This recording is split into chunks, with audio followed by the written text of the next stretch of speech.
High everyone, welcome back to my channel Joyita's everyday. সকালবেলা ভোর 7টার সময় আমি এখন ব্লগ শুরু করলাম।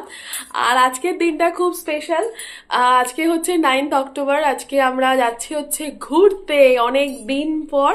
কিন্তু এই ব্যাপারটা মানে খুব ব্যাপারে কনফার্ম ছিলাম না। তার কারণ হচ্ছে শরীরের অবস্থা খুব খারাপ। দুর্গাপুজোর পর বুঝতেই পারছো শরীরে প্রচুর অত্যাচার হয়েছে, সেই কারণে শরীর পুরো টলমল করছে রীতিমতন। আমার রিক প্লাস বাড়ির সবার বলতে পারি। যাই হোক, আজকে একটা হ্যাপি ডে, কারণ আজকে 9th অক্টোবর আমাদের আজকে জার্নি শুরু। আর আমরা যাচ্ছি হচ্ছে থাইল্যান্ড। তো থাইল্যান্ডের ক্রাবি অ্যান্ড ফুকেটের 6 নাইটসের একটা ট্রিপ আর কি আমাদের। তো এবার আমরা দুজন নয়, আমরা আবার 4 জন মিলে যাচ্ছি। আর যেহেতু ফর দ্য ফার্স্ট টাইম আমাদের সবার ইন্টারন্যাশনাল ট্রিপ, সেই কারণে বিশাল এক্সাইটেড।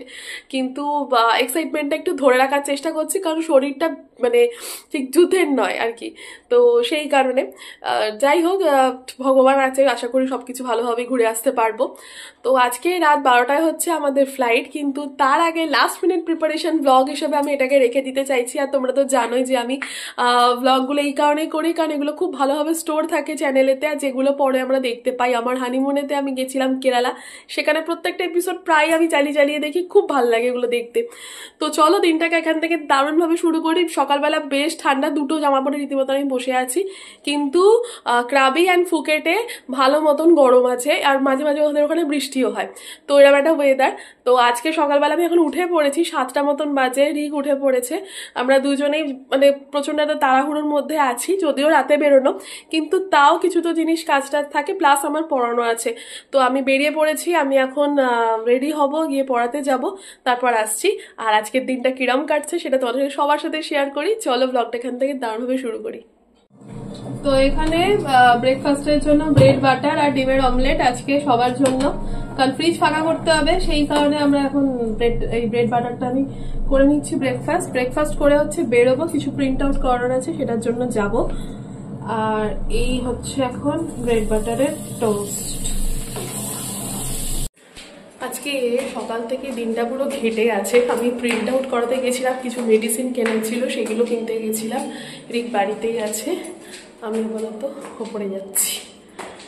1টা মতন বাজে, আর আমার এই যে ঠাকুরকে পুজো দেওয়া কমপ্লিট। আজকে বৃহস্পতিবার, সুন্দর পুজো দিয়ে নিয়েছি এখানে। আজকে শ্যাম্পু তো করেছি, কিন্তু মানে এই চুল শুকোবে কিনা জানি না, মেঘলা হয়ে আছে। ভাবছি একটুখানি ছাদে যাই, গিয়ে যেটুকু রোদ আছে, কারণ অনেকটাই বেলা, 1টা প্রায় 25 বাজতে চললো। তো যাই, গিয়ে একটুখানি চুলটা একটুখানি শুকিয়ে আসি, কারণ আজকে সব তাড়াহুড়োর মধ্যে দিয়ে হচ্ছে। হেয়ার ড্রায়ার যতই দিই না কেন, তাও এত বড় তো মানে খুব অসুবিধা হয় চুল না শুকোলে। যাই একটু ছাদে ঘুরে আসি। বাহ, কি রোদ! ভালো হয়েছে একদিকে, না চুলগুলো এখানে শুকিয়েও যাবে আর একটু আরামও হবে। আমার এত শীতকালে শীত কাতুরে আমি না, মানে কি বলবো, আমার এই শীতকাল এলেই মনে হয় আমি এখানেই 24টা ঘন্টা বসে থাকি। আর রোদ এত ভালো লাগে আমার শীতকালটা, আর শীতকাল আসেনি তার আগেই শীতের আমেজ পড়েছে, আর আমার মনে হচ্ছে আমি এখানে এসে বসে থাকি। যাই হোক, কিছুক্ষণ এখানে থাকি, চুলটা একটুখানি ভালো করে শুকিয়ে নিয়ে তারপর নিচে যাবো। ঘড়িতে বাজে এখন 7টা 5। আমি এই জাস্ট নিচ থেকে এলাম ওপরের ফ্ল্যাটেতে, আর এনেছি হচ্ছে এই শীট মাস্কটা। তো এটা এখন অ্যাপ্লাই করব। আর কিছু কাজ বাকি আছে, মানে এই সব জনিত কাজ কারবার বাকি আছে আর কি। মুখটা একটুখানি ঠিকঠাক করতে হবে, যেহেতু আমি মানে একদমই কিছু করিনি, সেই জন্য একটু চর্চা করতে হবে এখন শেষ মুহূর্তে।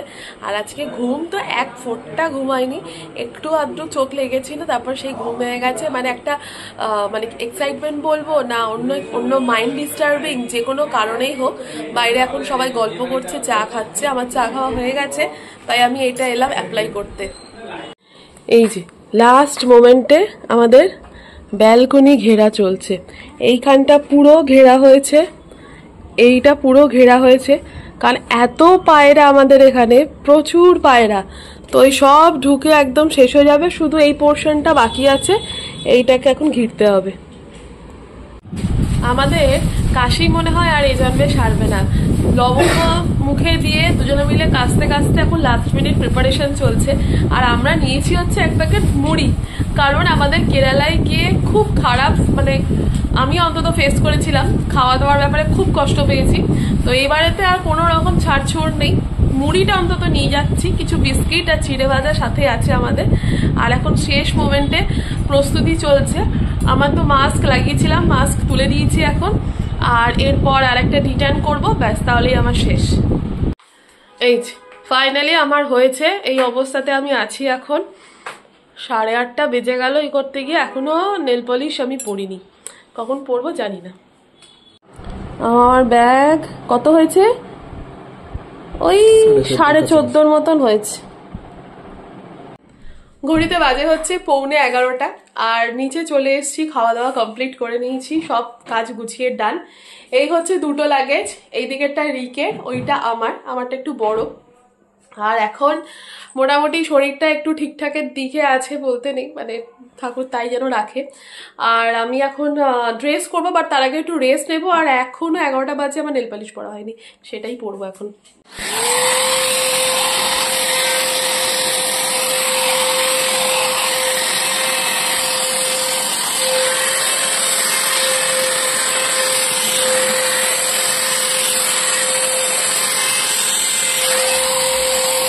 ফাইনালি আমরা রেডি হয়ে গেছি, আর এখন 12টা বাজতে 5 মিনিট বাকি। আমাদের গাড়ি এখনো আসেনি, টাইম যদিও হয়নি সেই জন্য আসেনি। বাকি সবাই রেডি হয়ে গেছি মোটামুটি, আমরা সবাই কার্গো পরেছি, যে আমি প্যান্ট দেখিয়ে দিয়েছি, কার্গো পরেছি, না ওটা হচ্ছে কোয়ার্টস পরেছে। আর আমরা সব রেডি হয়ে গেছি। ব্যাগ তো প্রচুর হয়েছে, 4 জনের 4টে ট্রলি নিয়েছি, তার সাথে কেবিন লাগেজ নিয়েছি। তো যাই হোক, এবার গাড়ি আসবে আর বেরোনো হবে। ফাইনালি আমরা বেরোচ্ছি, আর আজকের ব্লগটা এই অবধি রাখছি। এর বাকি ব্লগটা আর কি এয়ারপোর্ট থেকে আবার শুরু হবে। দেখা হবে নেক্সট ব্লগে। গুড নাইট সবাইকে, টাটা বাই।